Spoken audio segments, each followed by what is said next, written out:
අයිබෝවන් කොහොමද ඔයාලට ඔන්න අදත් ආදරයෙන් පිළිගන්නවා මගේ YouTube channel එකට.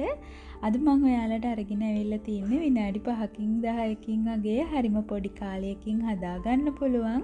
ඒ වගේම පෝෂදායී පීසා රෙසිපි එකක්.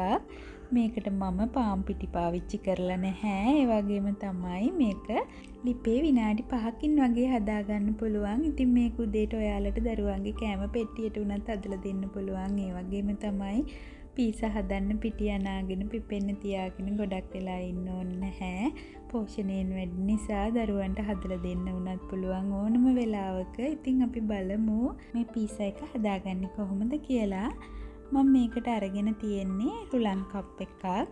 ඒ වගේම කඩල පිටි කප් කාලක්.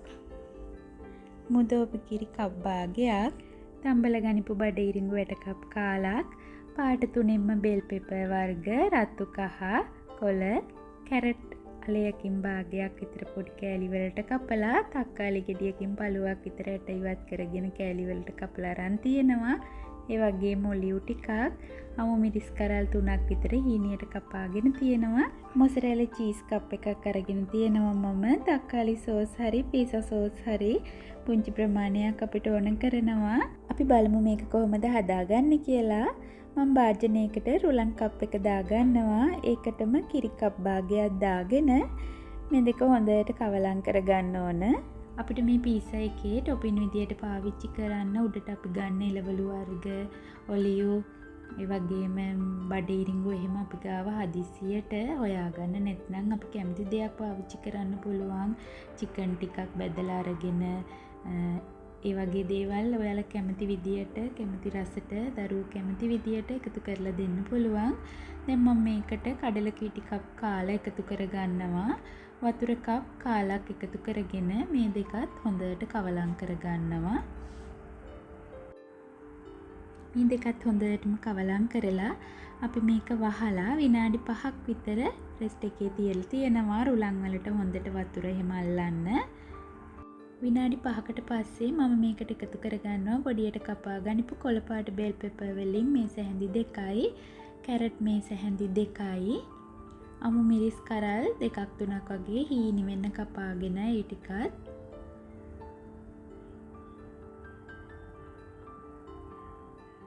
දැන් මම මේකට ලුණු තේ හැඳි භාගයයි, ගම් මිරිස් කුඩු තේ හැඳි භාගයයි, බේකින් පවුඩර් තේ හැඳි භාගයයි, වතුර කප් කාලයි එකතු කරලා මේ ටික ඔක්කොම හොඳට කවලම් කරගන්නවා. මිශ්‍රණය ගොඩාක්ම ඝනකමයි නම් තව වතුර ටිකක් එකතු කරගන්න. මෙන්න මේ වගේ ගානට આવම හරි. පෑන් එකක් ලිපෙන් තියලා මම ඒකේ බටර් පොඩ්ඩක් ගා ගන්නවා. බටර් ටිකක් ගාගන්නේ මේකේ රසය වැඩි වෙන්න. කැමති නම් පොල් තෙල් ටිකක් ගා ගන්න පුළුවන්. දැන් අපි හදාගනිපු රුලන් මිශ්‍රණයෙන් මේස හැඳි දෙකක් මම පෑන් එකට දාලා ඒක තුනී කරගන්නවා. මේක තුනී කරගන්න ප්‍රමාණය අපිට කැමති ප්‍රමාණයකට ගොඩක් තුනීයට උනත් පුළුවන්, ඝනකමට උනත් පුළුවන්. ඒ විදියට මේක මෙහෙම රවුමට තුනී කරගෙන මේක පියනකින් වහලා අඩුම ගින්දරේ විනාඩි 2ක් විතර එක පැත්තක් උයා ගන්නවා. ඔයාලා ගාව මෙන්න මේ වගේ පෑන් එකක් තියෙනවා නම් ඒකේ මේක ඉක්මනින්ම ලේසියෙන් හදාගන්න පුළුවන්. ඉතින් ඒකෙත් මං හදන්නම්. මේ විදියට අපේ රුලන් මිශ්‍රණය මේකට දාගෙන ඒකත් අඩුම ගින්දරේ විනාඩි 2ක් එක පැත්තක් උයා ගන්න තියෙන්නේ. මේ විනාඩි 2කට පස්සේ දැන් අපේ පීසා රොටි එකේ එක පැත්තක් හරි. දැන් අපි ඒක අනිත් පැත්ත හරවලා ඒ වගේම විනාඩි 2ක් වගේ මේක බේක් කරගන්නවා. දැන් අපේ විනාඩි 2 හරි. අපි බලමු ඒකේ අනිත් පැත්ත කොහොමද කියලා. ඒ පැත්තත් හරි. දැන් අපි පීසා එක හදාගන්න යන්නේ. මම මේකට තක්කාලි සෝස් තමයි පාවිච්චි කරන්නේ. තක්කාලි සෝස් තේ හැඳි භාගයක් විතර අරගෙන මේ විදියට හොඳට උඩ තවර ගන්නවා. ඒකටම මම උඩට මේ විදියට චීස් ටික අතුර ගන්නවා. මේ වෙලාවෙත් ලිපේ ගින්දර අඩුම ප්‍රමාණයෙන් තියෙන්නේ අපි පීසා රොටි එක බේක් කරගත්ත ප්‍රමාණයෙන්ම. දැන් මම මේකට අපි ගාව තියෙන ටොපින් වර්ග දාගන්නවා. Olive, red bell pepper. මේක ඉතින් ඔයාලා කැමති විදියට දරුවෝ ආස දෙයක් උඩට දාලා දෙන්න තක්කාලි, කහපාට බෙල් පෙපර්, කොළ පාට බෙල් පෙපර්, බඩිරිඟු, තම්බල තියෙන බඩිරිඟු. ඒ වගේම ආපහු අපි මේක උඩට චීස් පොඩ්ඩක් එකතු කරගන්නවා.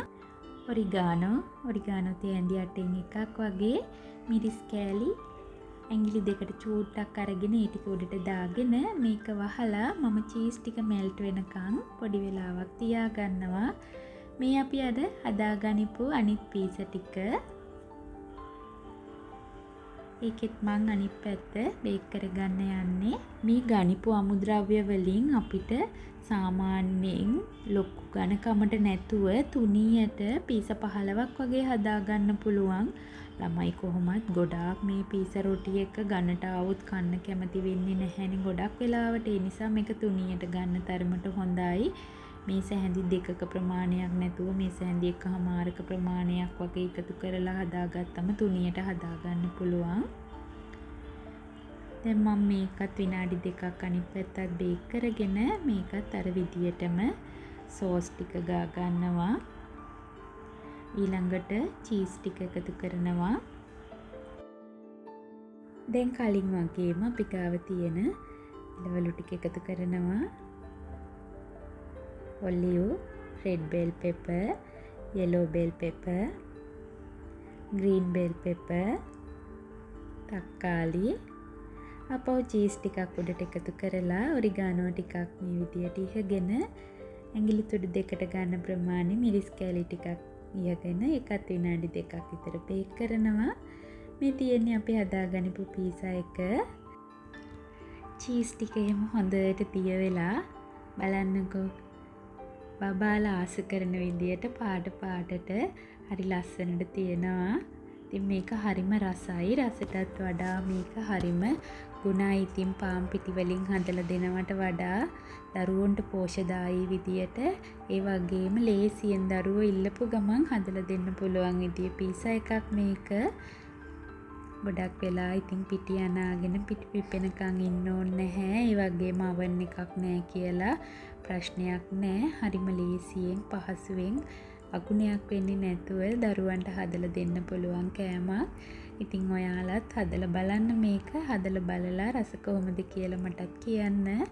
ඉතින් අදත් ඔයාලා මගේ වීඩියෝ එක බලාගෙන හිටියට ඔයාලට බොහොම ස්තුතියි. ආපහු දවසක මේ වගේ අලුත් රෙසිපියක් සමගින් හමු වෙනකන් ඔයාලට සුබම සුබ දවසක් ගිහින් එන්නම්.